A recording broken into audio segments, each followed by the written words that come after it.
RCB ವಿಜಯೋತ್ಸವದ ವೇಳೆ ಆಗಿರತಕ್ಕಂಥ ದುರಂತದ ವಿಚಾರದಲ್ಲಿ 11 ಮಂದಿ ಅಮಾಯಕರು ಸತ್ತು ಹೋದ್ರಲ್ಲ, ಇದಕ್ಕೆ ಹೊಣೆ ಯಾರು? ಯಾರನ್ನ ಇದಕ್ಕೆ ಜವಾಬ್ದಾರನಾಗಿ ಮಾಡೋಣ? ಈ 3 ಕಾರಣಗಳಿಂದನೇ ಕಾಲ್ತುಳಿತ ಆಗಿರೋದಾ? ಸ್ಟ್ಯಾಂಪೀಡ್ ಈ 3 ರೀಸನ್ಗೆ ಆದಂಥ ವಿಚಾರಣ ಅಂತ ಸರ್ಕಾರ, ಪೊಲೀಸ್ ಇಲಾಖೆ, KSCA ಮಾಡಿಕೊಂಡಂಥ ಎಡವಟ್ಟುಗಳನ್ನು ಪಟ್ಟಿ ಮಾಡ್ತಾ ಹೋಗಬಹುದಿಲ್ಲ. ಪ್ಲೇಯರ್ಸ್ ಇಲ್ಲಿ ಏನಾಗಿದೆ, RCB ಒಂದು ಮ್ಯಾಚ್ ನಡೀತು, ಆಯಿತು, ಮಂಗಳವಾರ ಮ್ಯಾಚ್ ಇತ್ತು. ಮಂಗಳವಾರ ಮ್ಯಾಚ್ ಇದ್ದ ಮೇಲೆ ಅಕಸ್ಮಾತ್ ಮಳೆ ಬಂದುಬಿಟ್ಟಿತ್ತು ಜೋರಾಗಿ. 2 ಗಂಟೆಗಳ ಕಾಲದ ಟೈಮ್ ಇತ್ತು. ಏನಕ್ಕೆ? ಮಳೆ ಬಂದರೆ ಇನ್ನೊಂದು 2 ಗಂಟೆ ಎಕ್ಸ್ಟೆಂಡ್ ಮಾಡ್ಕೊಳ್ಳಿ ನೀವು ಮ್ಯಾಚನ್ನು, ಸ್ವಲ್ಪ ಮಳೆ ನಿಂತ ಮೇಲೆ ಮ್ಯಾಚ್ ಆಡಬಹುದು ಅಂಥೇಳಿ. ಅಕಸ್ಮಾತ್ ಆ 2 ಗಂಟೆಲೂ ಆಗಿರಲಿಲ್ಲ. ಆ 2 ಗಂಟೆಲೂ ಮ್ಯಾಚ್ ಆಗಿರಲಿಲ್ಲದೆ ಇದ್ದಿದ್ರೆ ರಿಸರ್ವ್ ಡೇ ಅಂತ ನಿನ್ನೆ ಇತ್ತು. ರಿಸರ್ವ್ ಡೇ, ಮೀಸಲು ದಿನ. ಅವತ್ತು ಮ್ಯಾಚೇ ಆಡಲಿಕ್ಕೆ ಆಗದೇ ಇದ್ದರೆ ಮಳೆ ಕಾರಣದಿಂದಾಗಿ ನಿನ್ನೆ ಮೀಸಲು ದಿನದಲ್ಲಿ ಅದನ್ನು ಆಡಬಹುದಾಗಿತ್ತು ಅಂತ. ಈ ನಿನ್ನೆ ಆಡಬಹುದಾಗಿತ್ತು ಅಂದಾಗ ಹಾಗಾದರೆ ಇವತ್ತೇನಾಗ್ತಿತ್ತು? ಇವತ್ತು ಗುರುವಾರ ಏನಾಗ್ತಿತ್ತು ಅಂತ ನೋಡಿದಾಗ ಇಲ್ಲಿ ಪ್ರಶ್ನೆ ಬಂದಿರೋದೇನು, ಯಾಕೆ ಇನ್ನೂ ಮ್ಯಾಚ್ ಮುಗಿದು 24 ಗಂಟೆ ಕಳೆದಿರಲಿಲ್ಲ, ಅಷ್ಟೊತ್ತಿಗಾಗಲೇ RCB ತಂಡ ವಿಧಾನಸೌಧ ಮುಂದೆ ಬೆಂಗಳೂರು HAL ಏರ್ಪೋರ್ಟಲ್ಲಿ ಚಿನ್ನಸ್ವಾಮಿ ಸ್ಟೇಡಿಯಂ ಕಡೆಗೆ ಯಾಕೆ ಬಂದರು ಅಂತ ಹೇಳಿದ್ರೆ, ಇದಕ್ಕೆ ಅವರುಗಳು ಕೊಡ್ತಾ ಇರ್ತಕ್ಕಂಥ ಕಾರಣ ಇಲ್ಲ ಅಲ್ಲಿ ವಿದೇಶಿ ಆಟಗಾರರೆಲ್ಲ ಇದ್ರಲ್ಲ ಅಥವಾ ಬೇರೆ ಆಟಗಾರರೆಲ್ಲ ಇದ್ರಲ್ಲ, ಇವರಿಗೆಲ್ಲ ಬೇರೆ ಬೇರೆ ಕಡೆ ಮ್ಯಾಚ್ ಅಸೈನ್ ಆಗಿಬಿಟ್ಟಿತ್ತು, ಮ್ಯಾಚ್ ನಿಗದಿಯಾಗಿತ್ತು. ಸೊ ಆ ಕಾರಣದಿಂದಾಗಿ ಅವರು ಸಿಕ್ಕರೆ ನಿನ್ನೆ ಸಿಗ್ತಾ ಇದ್ರು, ಇಲ್ಲದೆ ಇದ್ದರೆ ಇಲ್ಲ. ಇದೊಂಥರ ನೌ ಆರ್ ನೆವರ್ ಸಿಚುವೇಶನ್ ಅಂತ ಹೇಳಿ. ಸರಿ, ನಿಮ್ಗೆ ಆಶ್ಚರ್ಯ ಆಗಿಬಿಡುತ್ತೆ. ಯಾವುದೋ ನನಗೆ ಹಾಗೆ ವಿಡಿಯೋ ಅಬ್ಸರ್ವ್ ಮಾಡ್ತಿದ್ದೆ ನಾನು. ವಿರಾಟ್ ಕೊಹ್ಲಿ ವಿಧಾನಸೌಧಕ್ಕೆ ಬಂದ ಮೇಲೆ ವಿರಾಟ್ ಕೊಹ್ಲಿ ಆಚೆ ಹೋಗಬೇಕಾದ್ರೂ ಒದ್ದಾಡಿದ್ದಾನೆ. ವಿರಾಟ್ ಕೊಹ್ಲಿ ನೆನಪಿರಲಿ ನಿಮಗೆ. RCB ಆಟಗಾರರೆಲ್ಲರೂ ಕೂಡ ಆಚೆ ಹೋಗಬೇಕಾದ್ರೆ ಅವ್ರನ್ನ ಮುತ್ತಿಗೆ ಹಾಕಿಬಿಟ್ಟಿದ್ದಾರೆ. ಈ ಸ್ಟ್ಯಾಂಪೀಡ್ ಆಯ್ತಲ್ಲ ಚಿನ್ನಸ್ವಾಮಿ ಸ್ಟೇಡಿಯಮಲ್ಲಿ, ಅದು ವಿಧಾನಸೌಧದ ಬಳಿಯಲ್ಲಿ ಆಗಿದ್ದರೂ ಎಂದಿನ ಆಶ್ಚರ್ಯ ಇರಲಿಲ್ಲ. ಯಾಕಿಂಥದ್ದು? ಸ್ಟೇಜ್ ಮೇಲೆ ಎಷ್ಟು ಜನ ಇರಬೇಕು ಅನ್ನೋ ಒಂದು ಕ್ಲಾರಿಟಿ, ಒಂದು ಮಿನಿಮಮ್ ಕನಿಷ್ಠ ಜ್ಞಾನ ಇರಬೇಕಲ್ವಾ? ನೀವು ಹೇಳಿ ಯಾರಾದರೂ ಸರಿ, ನಿನ್ನೆ ಸ್ಟ್ಯಾಂಪೀಡ್ ಆಯಿತು, ತೋರಿಸಿ. ಒಬ್ಬ ಮಿನಿಸ್ಟರ್ ಮಗ ಸತ್ತೋಗ್ಬಿಟ್ಟ ಕಾಲ್ತುಳಿತದಲ್ಲಿ, ಒಬ್ಬ MLA ಮಗ ಸತ್ತೋಗ್ಬಿಟ್ಟ, ಸಂಬಂಧಿಕ ಸತ್ತೋಗ್ಬಿಟ್ಟ MLAದು, ಇಲ್ವಲ್ಲ. ಎಲ್ಲ ಸ್ಟೇಜ್ ಮೇಲೇ ನೆನ್ನೆ ಸ್ಟೇಜ್ ಮೇಲೆ ಸೆಲ್ಫಿ, ಆ ಪ್ರಶಸ್ತಿ ಜನ ನೋಡಬೇಕು ಅಂತ ಆಸೆ ಪಡ್ತಿರ್ತಾರೆ. ಅವ್ರಿಗೊಂದು ಪುರಸ್ಕಾರ ಕೊಡ್ತಾ ಇದ್ದಾರಲ್ಲಿ, ಒಂದು ಸನ್ಮಾನ ಮಾಡ್ತಾ ಇದ್ದಾರೆ. ಇಲ್ಲ, ನೋಡೋಕ್ಕೆ ಇಲ್ಲ ಯಾರಿಗೂ. ಈ ಮಟ್ಟದಲ್ಲಿ ಇಷ್ಟು ಆತುರವಾಗಿ ಇದು ಭಾಗ 1. ಭಾಗ 2 ಏನಿದೆ ಅಂತ ಹೇಳಿದ್ರೆ, ನಿಮಗೆ ನೆನಪಿರಲಿ, ಅಗ್ರಿ ಚಿನ್ನಸ್ವಾಮಿ ಸ್ಟೇಡಿಯಮಲ್ಲಿ ಮ್ಯಾಚ್ ಇರಲಿಲ್ಲ. ಫೈನಲ್ ಮ್ಯಾಚ್ ಚಿನ್ನಸ್ವಾಮಿ ಸ್ಟೇಡಿಯಮಲ್ಲಿ ಇರಲಿಲ್ಲ, ನರೇಂದ್ರ ಮೋದಿ ಸ್ಟೇಡಿಯಮು ಅಹಮದಾಬಾದ್ ಅಲ್ಲಿತ್ತು, ನಿಜ ಅಲ್ವಾ? ಮ್ಯಾಚ್ ಅಲ್ಲಿದ್ದರೂ ಕೂಡ ಗೆದ್ದ ಮೇಲೆ ಪೊಲೀಸರು ಬೆಳಗಿನ ಜಾವದವರೆಗೂ ನಿದ್ರೆ ಮಾಡಿಲ್ಲ. ಅವರು ಮನುಷ್ಯರೇ ರೀ, ಅವರು ಮನುಷ್ಯರೇ, ಏನು ರೋಬೋಗಳಲ್ಲ ಅವ್ರು ಯಾರು. ಇನ್ನು ರೋಬೋ ಪೊಲೀಸ್ ವ್ಯವಸ್ಥೆ ನಮ್ಮಲ್ಲಿ ಬಂದಿಲ್ಲ ಅಲ್ವಾ? ಏನು ದಾರಿಯಲ್ಲಿ ಕಿರ್ಚೋದೇನು, ಸಂಭ್ರಮಾಚರಣೆ ಬೇರೆ. ಅನಾಹುತಗಳಾಗೋ ರೀತಿಯಲ್ಲಿ ಅಪಾಯಕಾರಿಯಾಗಿ ಅನೇಕರು ಬಿಹೇವ್ ಮಾಡಿದ್ದಾರೆ. ಅನೇಕರು ಟ್ರಿಬಲ್ ರೈಡಿಂಗ್ ಇರಬಹುದು, ಕಿರ್ಚೋದಿರಬಹುದು, ಕೆಲವು ಕಡೆ ಪಟಾಕಿಗಳನ್ನ ಜನಗಳ ಮೇಲೆ ಎಸ್ತಿದ್ದಾರೆ ಅಂತ ಕೂಡ ಮಾಹಿತಿ ಇದೆ. ದಕ್ಷಿಣ ಕನ್ನಡ ಭಾಗದಲ್ಲೆಲ್ಲ ಪಟಾಕಿ ಎಸ್ತಿದ್ದಾರೆ ಕೆಲವರು, ಜನಗಳ ಮೇಲೆ ಎಸ್ಬಿಡೋದು. ಯಾರೋ ಕೆಲಸ ಮುಗಿಸ್ಕೊಂಡು ಮನೆಗೆ ಹೋಗ್ಲಿಕ್ಕೆ ಎಷ್ಟೋ ಜನಕ್ಕೆ ಆಗಿಲ್ಲ, ಪೊಲೀಸರು ಏನು ಮಾಡಿದ್ರು, ಆ ಸೆಕ್ಯೂರಿಟಿಗೆ ನಿಯೋಜನೆ ಆಗಿಬಿಟ್ಟಿದ್ರು.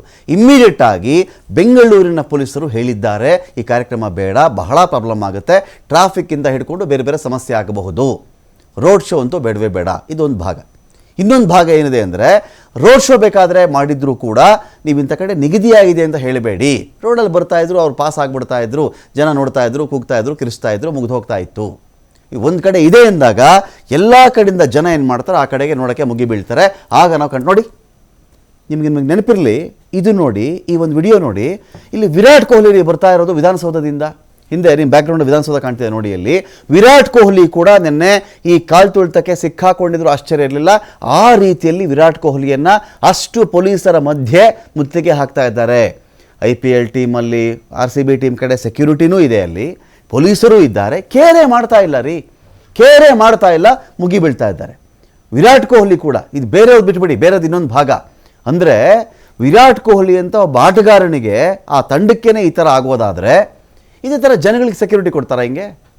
ಸರಿ, ವಿರಾಟ್ ಕೊಹ್ಲಿ ನೋಡೋಕೆ ಹೋಗಬೇಕು ಅಂತ ಚಿನ್ನಸ್ವಾಮಿ ಸ್ಟೇಡಿಯಂಗೆ ಹೋದಾಗ ಆ ಜನಗಳಿಗೆ ಈ ಥರ ಸೆಕ್ಯೂರಿಟಿ ಕೊಡೋಕ್ಕೆ ಸಾಧ್ಯ ಇಲ್ಲ. ಭೂಮಿಕೂ ಸತ್ತೋದ, ಮನೋಜ್ ಸತ್ತೋದ, ಚಿನ್ಮಯಿ ಸತ್ತೋದ್ರು, ಎಲ್ಲರೂ ಹೋದರು. 11 ಜನ ಸತ್ತೋದ್ರು. ದಿವ್ಯಾಂಶಿಕಾ ಹೋದರು. ಯಾರನ್ನು ಹೊಣೆ ಮಾಡೋಣ?